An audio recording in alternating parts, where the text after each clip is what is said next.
Welcome to the Elk Season Podcast, Season 3, Episode 24. It is October 2nd, 2024. Yeah. And we are here to recap elk season. By the way, we are the Chambers Brothers. My name's Harold. I'm David with Sunbram. And we were lucky this year as weekend warrior elk hunters. We got to get out 5 weekends. I got to get out 5 weekends. Collectively.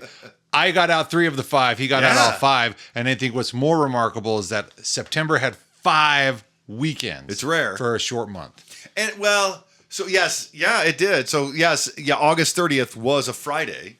Yeah. And then so there's a full 5 weekends. It's rare. And we were lucky because sometimes 4 just isn't enough. At least it feels that way. Yeah, 4 weekends just isn't enough. Right. But here we are. We have video, we have phone scope, we have trail cam footage. And stories galore. And stories galore. I'm sorry, did I steal your word? For some reason, I was just thinking of that. No, stories aplenty. Oh, my bad. I chose the wrong descriptive. So, and real quick, like I said when I got here, I just wanted to say to everyone or anyone listening, do not mistake my enthusiasm for elk hunting as expertise. Yeah. Right? I do not claim to be an expert. Nor do I. I claim to be enthusiastic, and I hope it shows. And it does. And I want to learn. I really, really want to learn and want to understand elk, not just how to call them, and not just their ecosystem, but how to get out in the woods, hike and find them, understanding the ecosystem, what they eat, everything. I really want to understand. I don't so much want to kill elk as much as I want to know how to kill an elk with a bow. Right. And so with that, I would ask anyone to listen along. If you're somewhere on that journey, and there's a lot of guys that still struggle with elk hunting, and it's because it's hard. And case in point, we're first-gen hunters, so we're learning all this together as we go from people we meet, the experiences we've had. We've read books, we've watched videos, we've talked to other hunters. We've done a lot, but it really comes down to time and experience, reflection, and the willingness to put yourself out there when you learn something new to just see how the experimentation, the trial and error of it. So there's a great new trend on TikTok where people are very disheartened to learn that the process of trial and error contains error. It's very disappointing. But the appropriate reflection on the error creates better success. Yeah. And we're still doing that. And I even mentioned to you before we got in here that even though we have had success, I feel like we've gotten incredibly successful at getting close to elk, having encounters with elk, having opportunities to shoot at elk. Yeah. But there's still a learning curve. Yeah. And even if we weren't first-gen hunters, there's still a learning curve. But I've been incredibly proud of the gains we've made, even though me personally never successfully harvested an elk. Yeah. But that's not how I measure success. Yeah. Hunting, by definition, is the pursuit of. Harvesting is maybe part of that process. We started out rough. We started out before... Very green. Before... I mean, we spent time in Montana, and I guess you could call it hunting elk. I don't feel like we did a lot of hunting of elk. Yeah. But when we first started hunting, what was it in... let's say when I moved back from Nampa, right? It would have to be 2006, 2007, 2008, 2004 and 2005. 2005 okay. for sure. Is when we I know 2005 for sure. And we ended up just driving down dirt roads. We didn't have Google Earth then. Nope. We didn't have YouTube then. There's really nothing we can learn. All we knew is what we knew, and that is you go out into the mountains. And hopefully something happens. Yeah, like road hunting was a big part of our gig back in Montana. That's what we grew up kind of doing. Yeah. But that didn't seem to pan out with elk, particularly with a bow early on. We tried. Well, so I personally had some misconceptions. And some of those misconceptions were the deeper into the mountains you go, the more elk. Yeah. That's not true. That was something that, in fact, a part of our learning curve, my learning curve was I joined one of those clubs where they send you information, and I got this elk book, and I read the elk book, and it said it fueled that misconception that elk don't want to be anywhere near roads and anywhere near trails. Yeah. I've come around to realizing that was a farce. That was not, and I don't know if that was intentional on their part in that book or what, to increase their odds or whatever. Yeah. But that is farthest from the truth. But what I did find out is that the deeper you get into the wilderness here in Idaho, you get closer to the Idaho batholith, the rocks, right? The high peaks. You don't want to hunt in the peaks of the Sawtooth Range. No. There's no elk there. No. And you know, I hardly even want to hunt at the base of those. No. Even though we do. Right. But the base is on the edge. I want to be surrounded by elk habitat and not be bordered by elk habitat. So getting in elk territory is different than getting to the edge of elk territory. Yeah.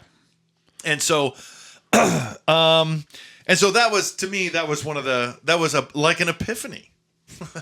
Right? You're like, what? Where'd you get that elk? You talk to a guy. Where'd you get that elk? Oh yeah, just up this road. Just like, really? Yeah. There was an elk there? Yeah. Like, yeah. I think the biggest epiphany for me came from reading a book that we actually talked about in season 1, Elk Tactics, that was written in 1998. And the way that, now, it wasn't like I think he gave the same disclaimer in that book that we just gave here. He did not claim to be an expert. He just said, I have experience, and this is my experience. Yeah. And when I started using many of the things that he talked about in that book, I started to have better opportunity. And that's where we hunt now is I used those tactics that he taught me in that book to locate the valley and the ravines that we hunt now. Yeah. That was a direct result of me. And it's a chapter in his book about breaking down the terrain and understanding elk habitat and the mountains. And I'm like, okay. And where we actually hunt and have a lot of encounters is like the epitome of that part of the book. So of perfect elk habitat. Yeah. But so it just comes down to time, education, experience, but willingness to put yourself out there to just figure it out. So and once you realize, oh, this is elk habitat. Oh, okay. Yeah. I can go onto Google Earth and look at this elk habitat. Exactly. Then I can go to anywhere else on Google Earth and go, I bet there's elk there. And that increases your chances for going to a new area you've never been to before and having a better opportunity. Now, there's still something to be said about learning your area, getting up there before, during, and after a season just to get to know the terrain, get to know the routes, finding the game trails, understanding that the behavior of the animals goes a long way. There's a lot more to it. And I know that's not exactly, we haven't even talked about the season. We're talking about our what would you call our history of leading into it? So some bookends to the season. Is what we had there. Just some bookends. But it was a busy season. So I don't mean to segue too quickly or too left turn here, but it just there's now I forgot what I was even saying, other than I was trying to steer my mind back to this season because we had a great season. Yeah, it was incredible. There were 5 weekends to hunt, 3 of which I got out. You got out 2 more than me is what I was trying to say there. Yeah. So let's go to Labor Day weekend. Labor Day weekend, it was hot. I think we can say that about all weekends this month. It was hot. It was surprisingly warm. And I mean, one weekend was cooler, but it was warmer than I normally experience in September. I think every weekend we were out, it was close to 80 degrees. Yeah. In September in Idaho. Yeah, in the mountains. And that changes elk behavior. Totally. Right? They can't, they can only cool off by panting. Right? Yeah. Or rolling in mud. Yeah, wallowing in the mud. And wallowing. So that was, I don't know, it was nice and it was also frustrating. Yeah. Because when it's cold, it can bite. It can hurt. And you can't even sit still for 5 minutes. You're back to shivering. Yeah, oh yeah. We've had plenty of those experiences. Yeah. And so you're like, oh, let's just keep hiking. And it's harder to hike in the snow. When I'm packing this kid along on the last weekend, which we'll get to, I wanted to make sure he had an abundance of warmth just in case. Yeah. But ultimately, it was not as cold as we were expecting. Yeah. So Labor Day weekend, we went up on a Friday, right? Friday afternoon, as soon as we can get away from work. Right. And we stayed Saturday and Sunday and came back on Monday. Yep. And we hiked We hiked up to the trail cameras. Yes. And we had some really good success on the trail cameras. In fact, there was a nice 5-point bugling in rutting action on the 29th. Yes. Right. So the day before we get up there, it's kind of, and that's not the last one of those stories this month. Actually, we saw elk before we pitched tent. Yeah. Well, yeah. They were right there near the trailhead. Yeah, so right near where we were camping, there was elk just maybe 200 yards up from the trailhead. Yeah. I've never seen elk at that position before, actually. It was surprising. Yeah. I've seen antelope right there. Yeah. But not elk. So that's always a good sign. But we were kind of tied to a specific ridge that we call Elk Ridge because of my trail cameras.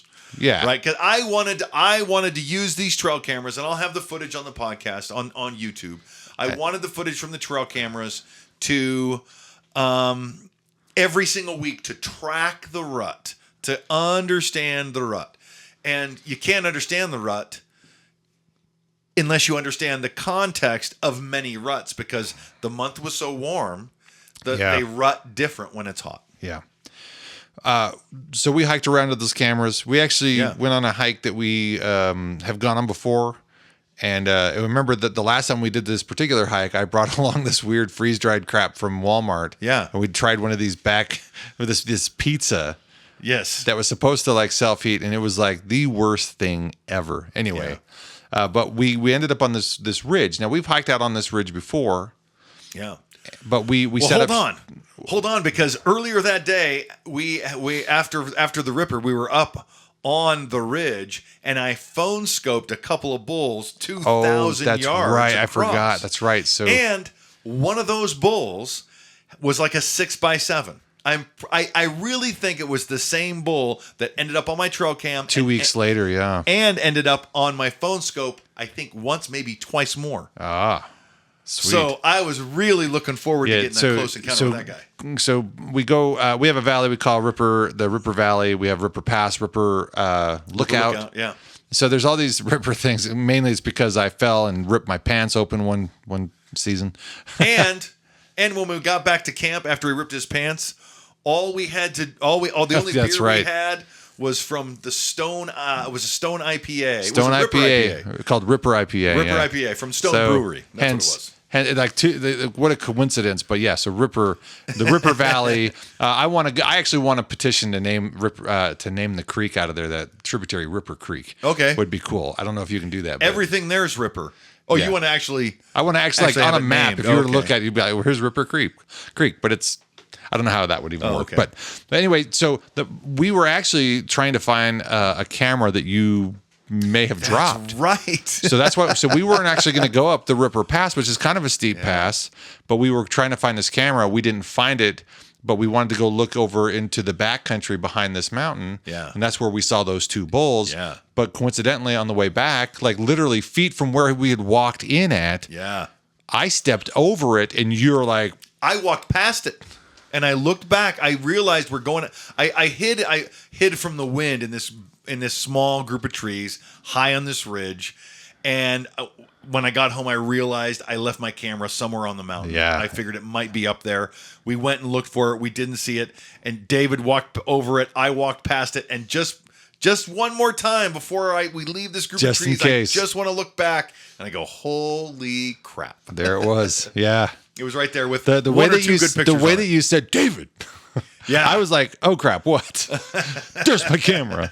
So it was really cool to find that. But then we went over to the other side rather than being on the Elk Ridge side. We went over to, I don't know what we call that. The Candy Cane side. The Candy Cane side. We can call it the Upper East Side if you want to be Upper East Side, specific about it. And that's where we found that ridge. And we set up shop, and why we didn't take long because it was late in the afternoon. Right. And we just knew, hey, this is going to be a good place to sit in glass. Yeah, and then we were on the Candy Cane side. I know we're on the east side, and we're glassing the west side.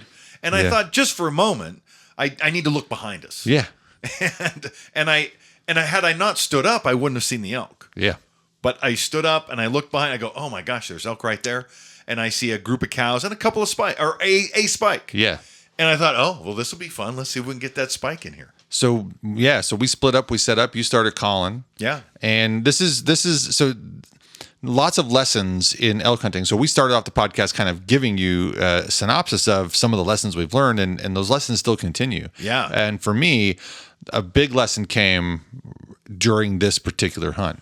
So we're set up, you're calling, and I see that spike head down. Yeah. And I go, okay, he's going to come up. He's going to come up. But I'm sitting there and I'm waiting and I don't see him. And I have a pretty good setup. I've got trees to block me. I can kind of see where he might come around through, but I'm not seeing him, not seeing him, not seeing him, not seeing him, not seeing him, not seeing him. And so that And way I'm calling the whole time. Yeah. I'm just calling. I can't see you. Nope. I don't know what you're doing. I don't know what the elk's doing. But until I see you, I'm going to stay still and I'm just going to keep calling. So I'm getting impatient. I don't know how much I wasn't paying enough attention to the clock. It's kind of like a stress stream. Like something's going on and on and on, and eventually you wake up. And so I finally got to a point where the stress pushed me, and I'm like, I don't think he's coming. And then right then I see more elk on the hillside come out, and I go, oh, maybe he doesn't want to come over here because he's part of this little group. And even though they're not rutting necessarily, they're grouped. And so, and he, if he's a young spike, he might be still hanging out with his mom. So I'm just going to go tell Harold, maybe there's nothing going on here.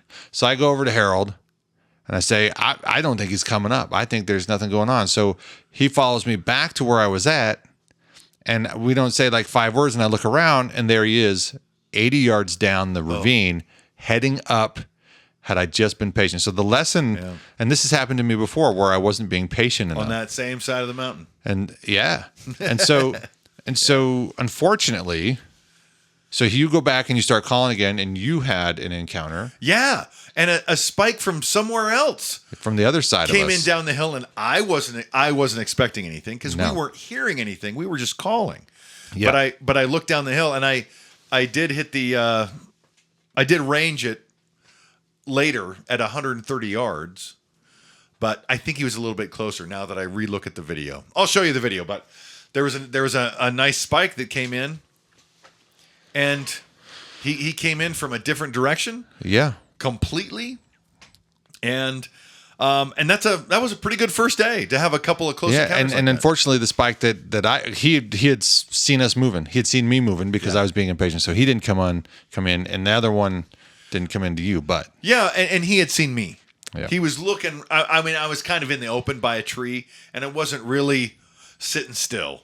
right. I was kind of moving around, and he saw me move. And we're talking about the ridge that we sat on the last day that you were up. So we started our hunting in that same Where it ended. It was completely bookended. Yeah. By the same exact location, basically. Yeah. So for reference, so you don't have to feel like, well, I don't know what they're talking about, but you do because you were there, and we've got pictures of you there. So Yeah, when I went over to range, you told him about it when he was there. Yeah. So yeah.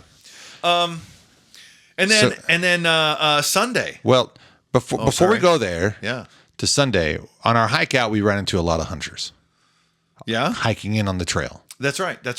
And so what's interesting is not everybody wants to talk. We ran into a young man and his mom, and he was very chatty, very nice. I forget his name. Yeah. Very cool guy. But then we ran into a group of hunters that were coming out behind them. They didn't seem that interested in chatting. And even though we shared the same details with both groups of hunters, Yeah. the first group was like, well, that's cool. But the second group kind of I felt they were looking at us like, are you serious? Because they're like, we hadn't seen anything all day. Yeah. They're like, well, we were calling it. We called in a couple spikes. And they're like, you use calls?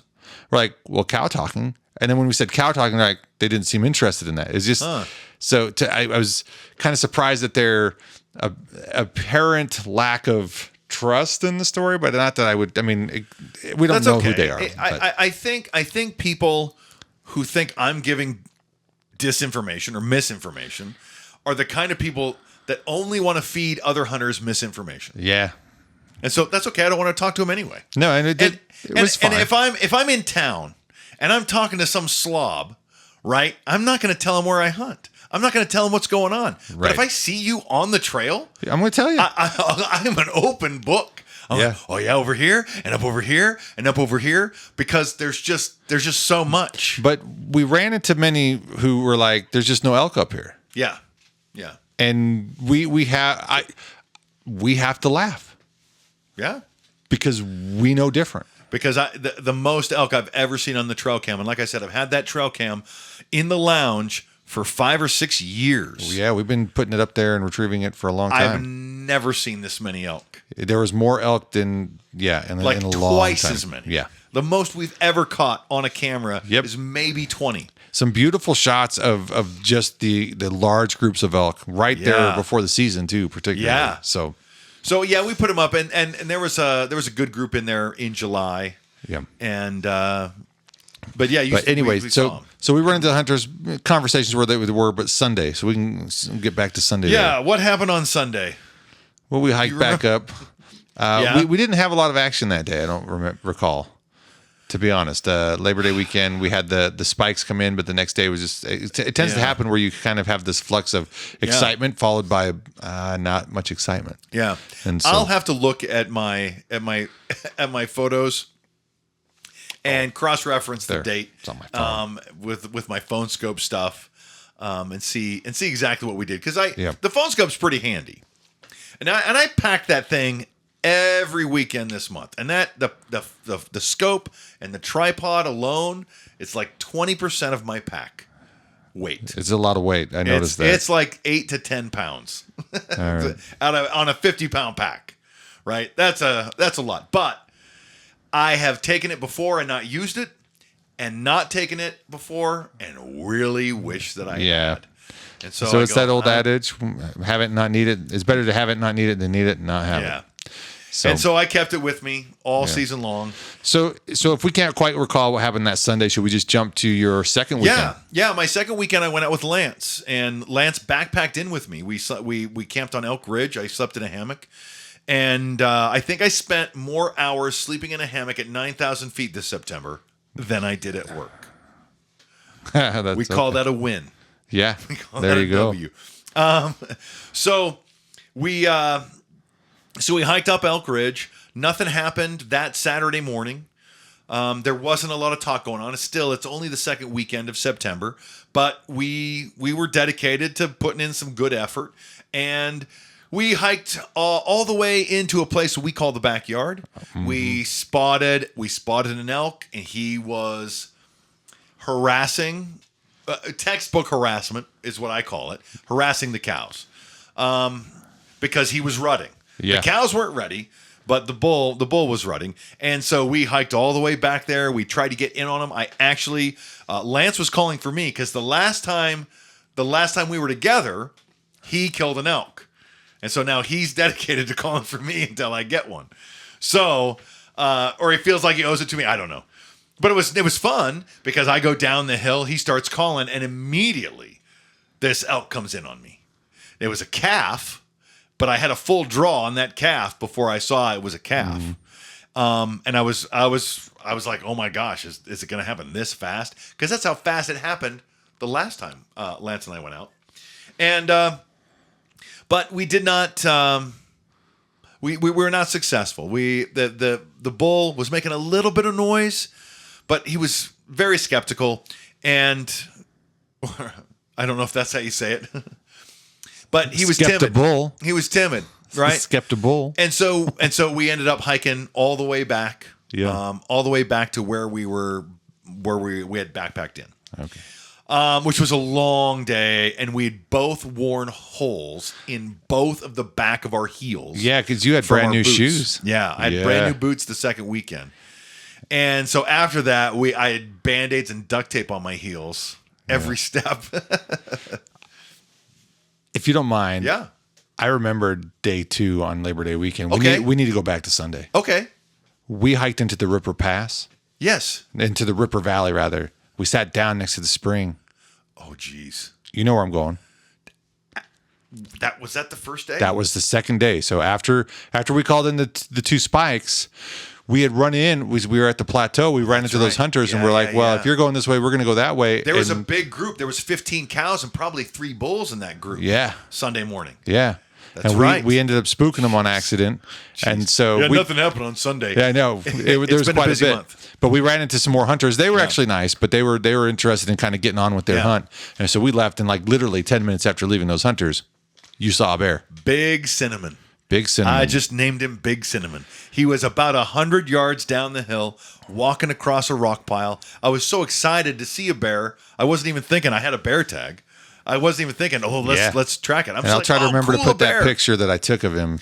Yeah, make sure to get that in the folder. It's on my phone. And then, and so we were tired because we had walked a long ways on Saturday. Yeah. So we decided to stay pretty close on Sunday. And so we stayed pretty close to the Ripper, pretty close to that rock pile we saw that bear on. Yeah, we actually went down to your camera that's placed in that valley. Yeah. And hung out for a bit. Yeah. And then as it was getting close to shooting time in the evening, Another bear, same location, but we were on the bottom end of it, and so we were looking up at it rather than down at and it. a jet black one too. I didn't see a single patch of white on him. Man, it was impressive to see two bears, same place, same day. Yeah.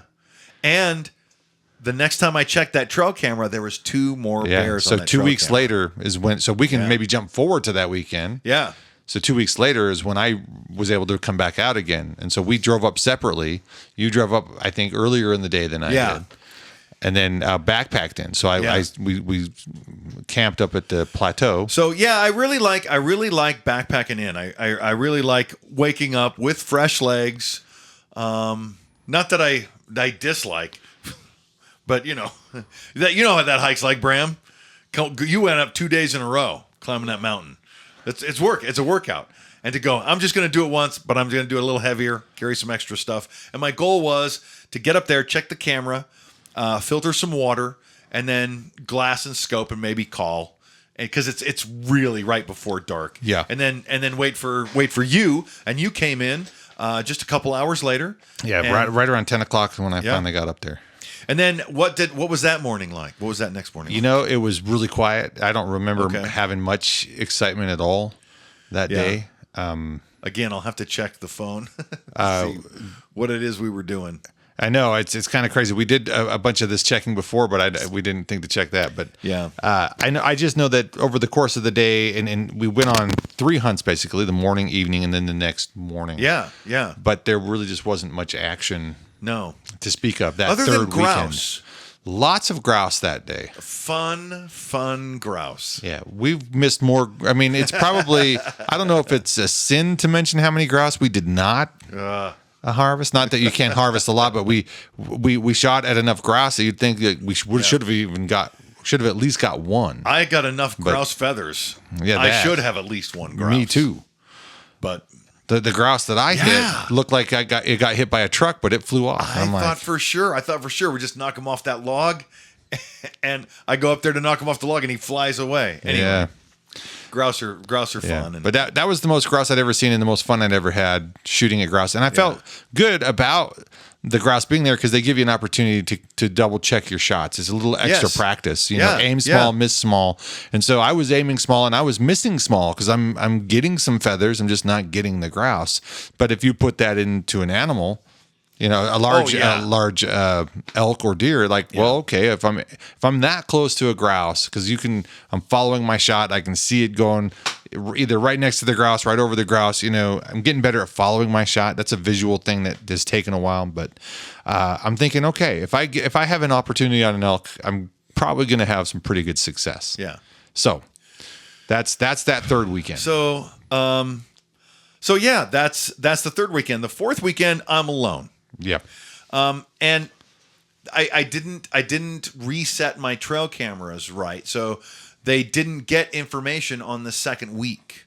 And I went up there the second week and reset one of the cameras, and the third weekend I reset the other camera. So I am missing some camera data from those weekends through September. Yeah.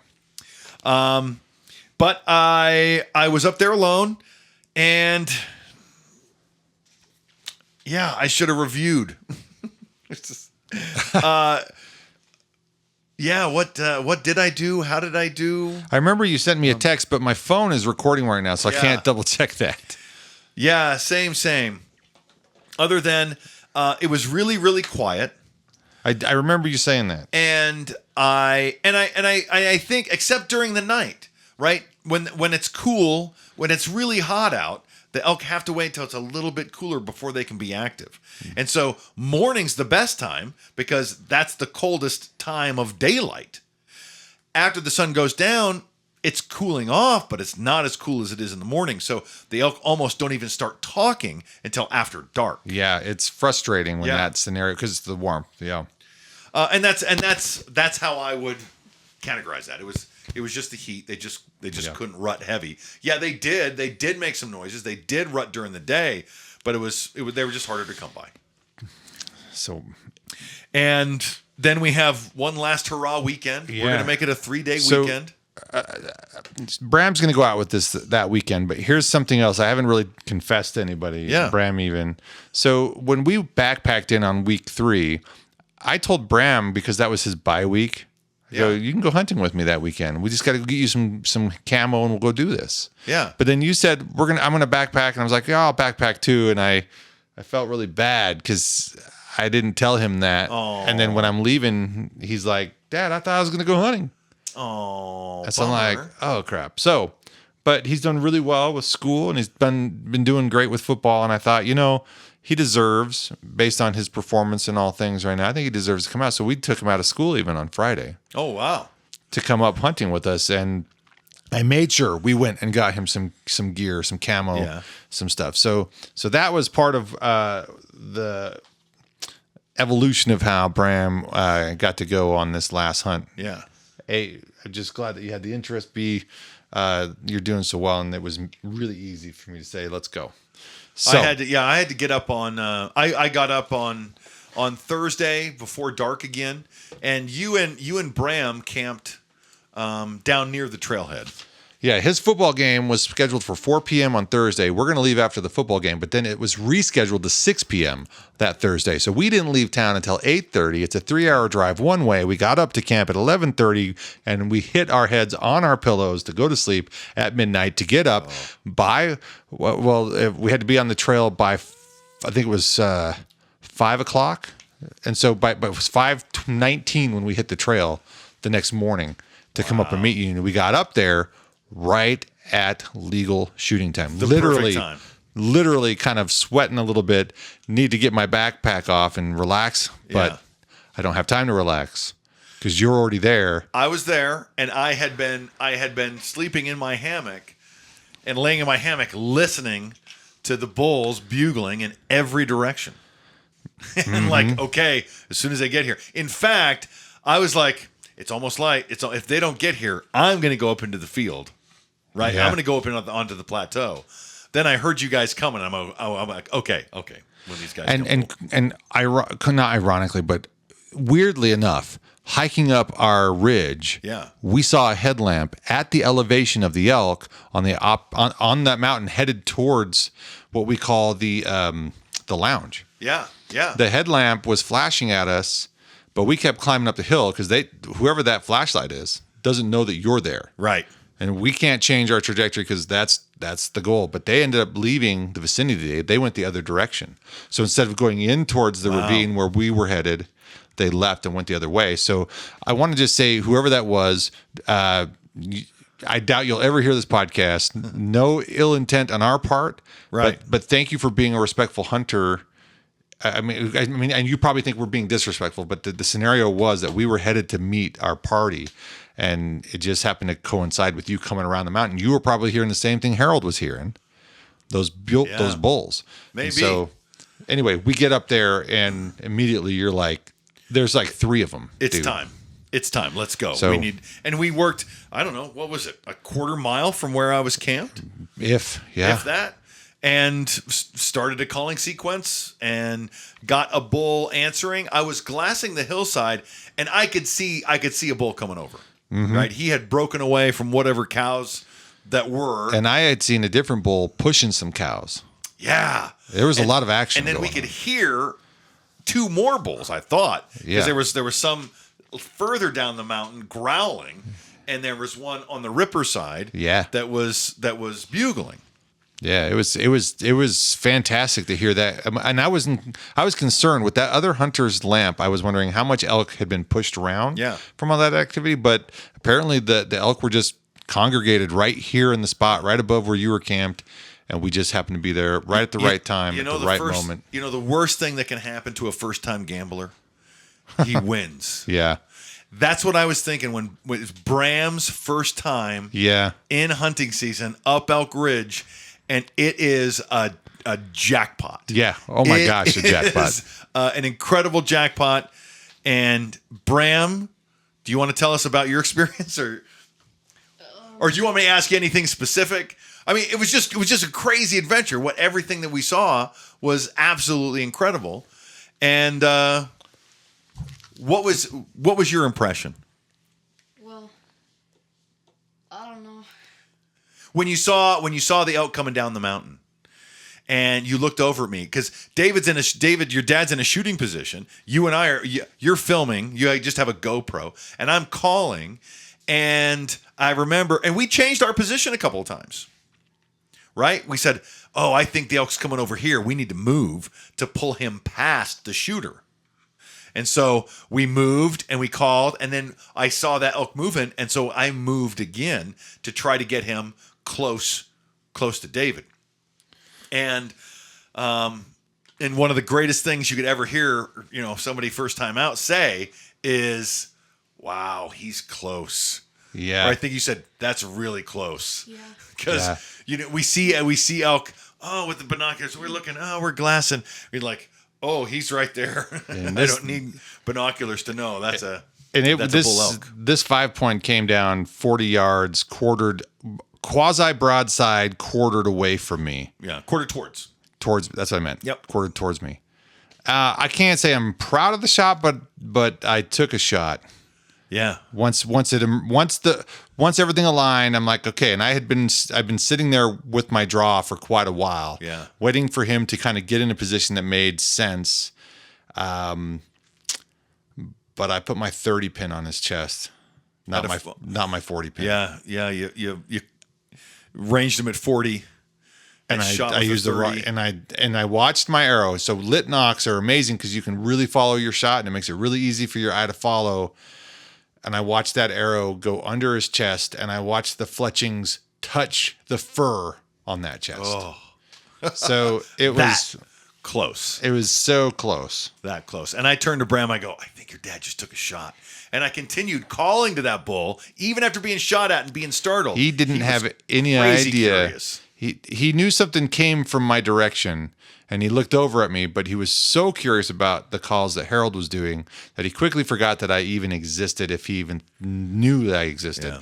I was a phantom to this bull, and I actually was able to get another arrow knocked, but he never came back around, and he moved behind some cover that just took him out of an opportunity for me to shoot at. But though that's the closest I have ever come to harvesting an elk.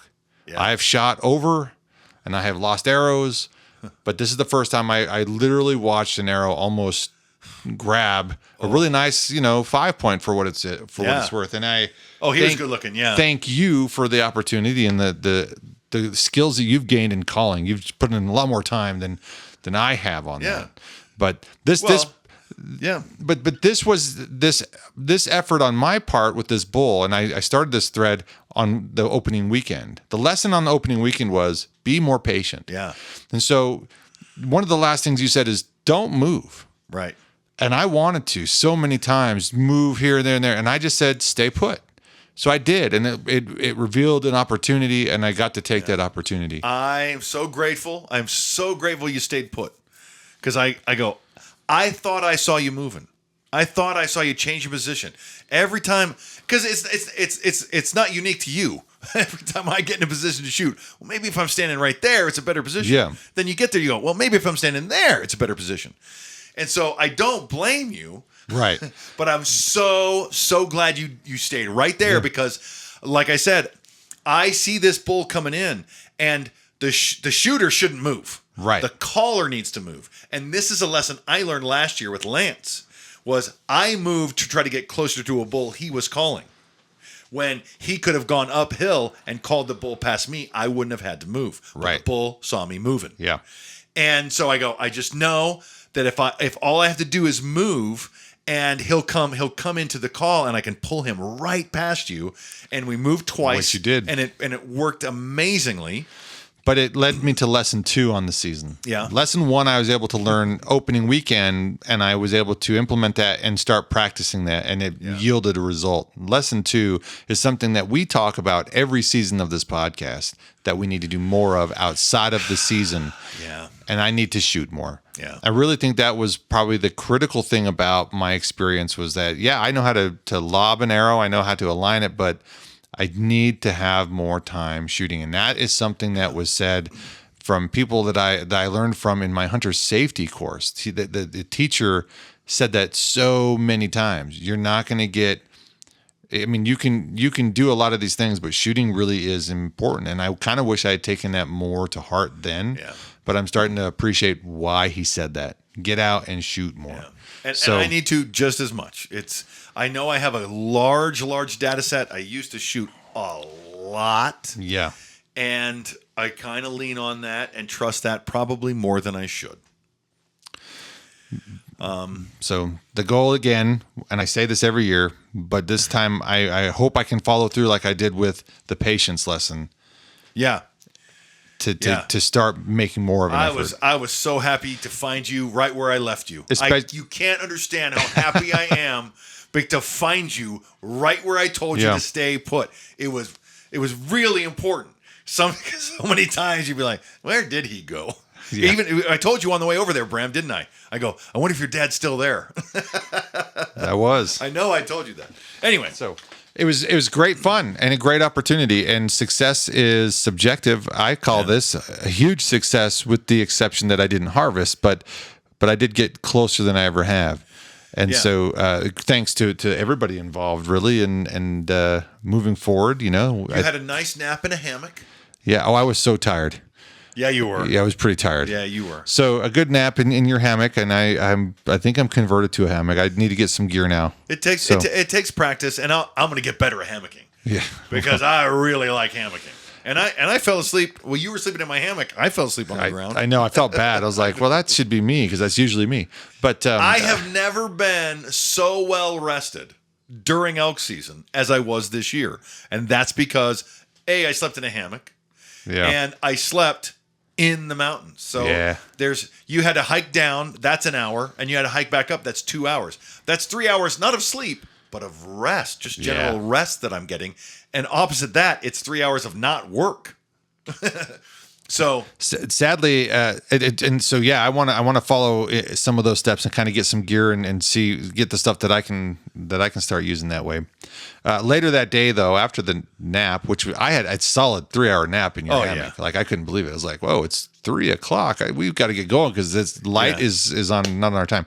But we hunted the backside of this ridge, and there was a growler in the basin, but we just couldn't get him to come up to us. Yeah, and we had chased him down the ravine 2 weeks prior, if you remember, when we were in the Ripper.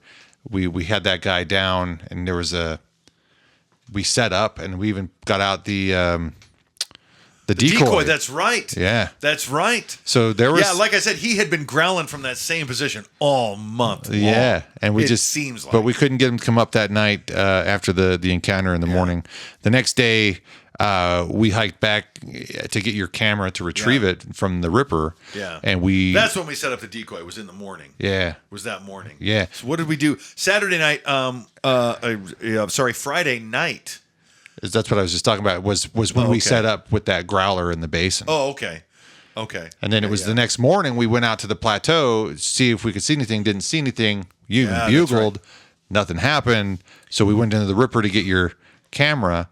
And then right above where we had bugled in the morning at 9,700 feet was a big bull and a bunch of cows that working their way into a group of trees. That had we just, you never know when they're going to be there. But they were apparently there Even though the reason we chose that ridge is because we see this pattern in the elk all the time. They're up here. This is where they are. That's where they go. That's the line. Yep. So anyway, I hope I didn't take over too much of the narrative here. Just we decided there's an opportunity to explore more of this ravine that we hadn't explored. So we hiked up the ravine in the direction the bears had hiked up, actually. got to 9,700 feet, got to where those elk were. They were long gone. We kind of expected that. I didn't have any high. I was Right. It was a coin flip. I don't know. you know, The wind wasn't 100% for us. Yeah, it was at 10 o'clock in the morning by the time we got up there, the kind of thermals thing. had just kicked in, and they were mostly going uphill. Yeah. But they were also kind of going towards where the elk, where we thought the elk were. Then we broke camp and hiked over to the other side where we ended up end capping where Right. we started Right. basically. But we also learned about this area where the Candy Cane, what I call the Candy Cane Valley, right? Yeah. The Candy Cane Valley where you set up your camp, but Yeah. there's this short but steep climb to a very nice shallow ridge. Man. And we've come down it, but we've never hiked up it to Yeah. realize, oh, if you were to compare this to Elk Ridge, it's night and day, and you Yeah. get roughly to the same elevation. Yeah. And we know the elk patterns on that side because of how much we've watched it from the other side, And if how not, much we've had experience there that year. and that day. There was another important moment for Bram, Oh yes, and that was one of my famous, obviously, quesadillas. Actually, Oh, two yeah. of my famous quesadillas. Bram, can you give us your impression of And what you please use thought? the exact words you used. I don't know those, but crispy, crunchy. The pork was amazing, and just to have it out there just gave me that extra boost for Yeah. hiking. Yeah, Yeah. But there was something else you said too, and you said I usually don't like quesadillas, but I love these. that was. And Yeah, so yeah. There's something about warm food. I mean, real food, not rehydrated food. Crunchy, crispy, gooey, homemade, smoked pulled pork. oh my gosh, the pulled pork is genius. It's next level. It's next level. And I had packed that stuff all the way up Elk Ridge for 2 nights, and I packed it all the way back down, and that's when we had it, and it was still good. Yeah. I had butter to make the tortillas crispy, and this is all part of what elk season is about. It's all part of the experience of being out in the woods, and to me, a freeze-dried meal pouch diminishes that experience tragically and tremendously. Yeah.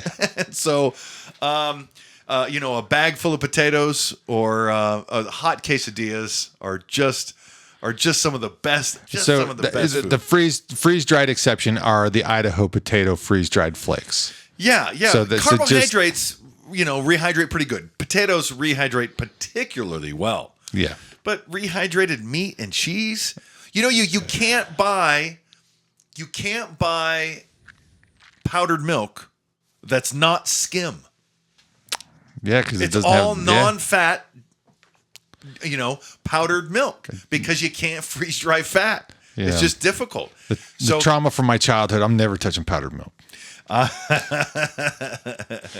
That's a conversation for another day. But yes, And a you're different absolutely right. different podcast. Totally different podcast. Growing up with 9 siblings, classic Yeah. podcast material.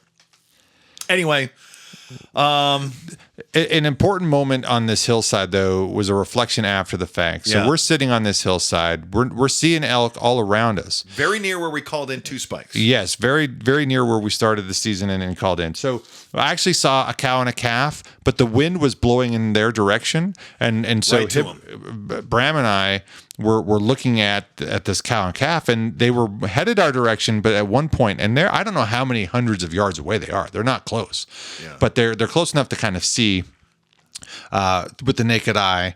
But you could see the 200 wind. or 300 yards. Yeah, the wind is blowing straight at them though, and this cow and the calf are not grazing next to each other, but the cow starts to look mysterious, like something's odd here, and she's sniffing, she's nosing the wind a lot, and then all of a sudden I can't remember if she looked over the calf, but I just remember the calf suddenly came over by her side, and then she kept sniffing and nosing the wind, and she stopped moving forward towards us.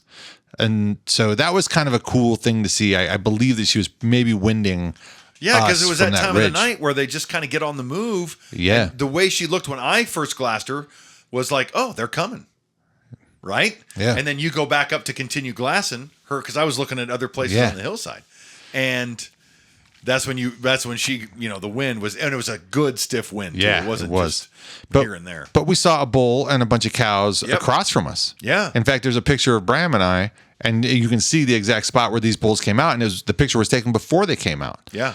And you made a point like, why didn't we go after that? So we have this learning curve of needing to kind of learn how to let go of we've settled into this spot and this is what we're going to do. But we had the wind in our favor. Yeah. We had the cover in our favor, and we have calling in our favor. We have the end of the season. I mean, we had so many cool factors that we overlooked because we were sort of like, I think we just got to sit right here. They're going to come to us, Right. But And it was a bust, and it was unfortunate. A bummer. It was a great season, and I can't wait to do it again. I'm excited. I'm excited about all I learned. Yeah. About hammocks, and Me too. and backpacking, and being up there with the elk. And I've like I said, I've never had a more restful elk season, simply because after the equinox, there's 12 hours of darkness, which means there's 11 hours to sleep and 13 hours to hunt. And if Yeah. you're close to camp, or if you have camp on your back, you can rest for 11 hours Yeah. instead of hiking down and hiking back. So I really like that aspect of it. It makes more sense, especially at the end of a season when you just have that much less daylight. If the weather's right. Yeah, Because there's that. Having a big, thick, my big elk hunter sleeping bag says minus 35 degrees on it. Yeah, that's important for those days, and we've had those. And it really is. It really is. And so that's how cold do you want to camp? Backpacking. Yeah. So, anyways, we'll be back. We'll be back next week with some more ecological news or conservation news, and anything we left out of today's conversation. and I'm sure there's tons. Yeah. By the way, real quick, my buddy Lance, I'll put a picture of Lance on. Lance got a bull. He was at a different place. Congratulations, Lance. Yeah. Actually, no, screw him. No. No, Lance has been bow hunting for 3 years now. 3 times. He has killed 3 bulls. Wow. So yeah. I don't know. Is it tacky to say luck of the draw, but that seems too good to say. No. Anyway. I also think it's a function of how much time you get to spend. Yeah. And he did get to spend a bunch of extra time in a different area, and he knows what he's doing, and he's really fit and strong, and he gets Good. out there and hikes. So Yeah. And when I asked him, I go, oh, that's so cool. He's out with his wife. He's like, tell me about the situation. Were you calling? Did you use bugles? Was it a cow talk? He goes, no, man. Nobody was making any noise. I spotted him. We walked in. I got lucky and shot him.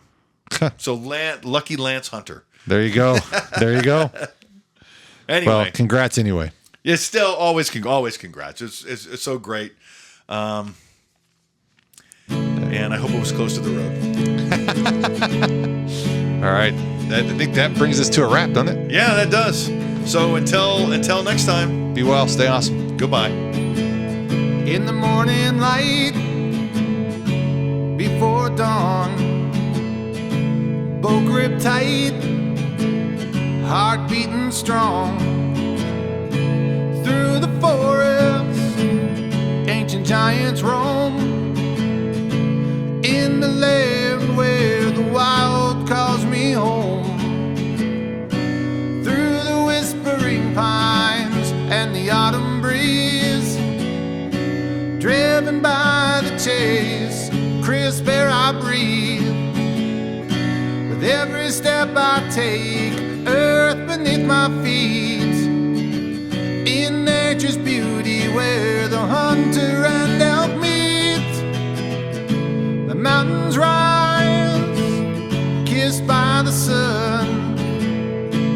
In September, where I belong.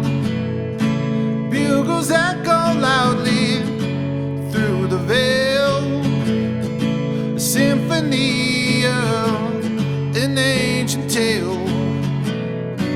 Through the whispering pines and the autumn breeze, driven by the chase, crisp air I breathe.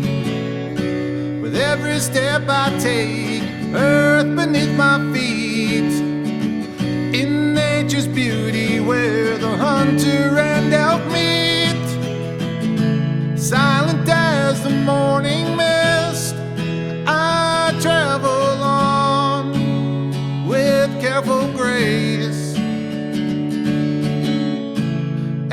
shadow, every sound surrounds me in this wild embrace.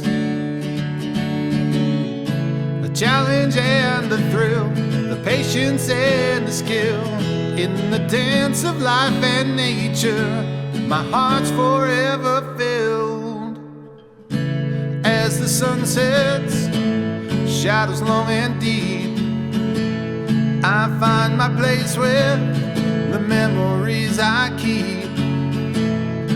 The chase and the beauty of a day gone by. Deep in the mountains, my spirit cries. Through the whispering pines and the autumn breeze, driven by the chase, crisp air I breathe. With every step I take, earth beneath my feet. In nature's beauty, out where the hunter and elk meet. Here's to the wild places where the elk and I both roam. The chase that brings us closer to the place that I call home. In the stillness of the forest, in the grandeur of the land, I am one with nature's wonder, with my bow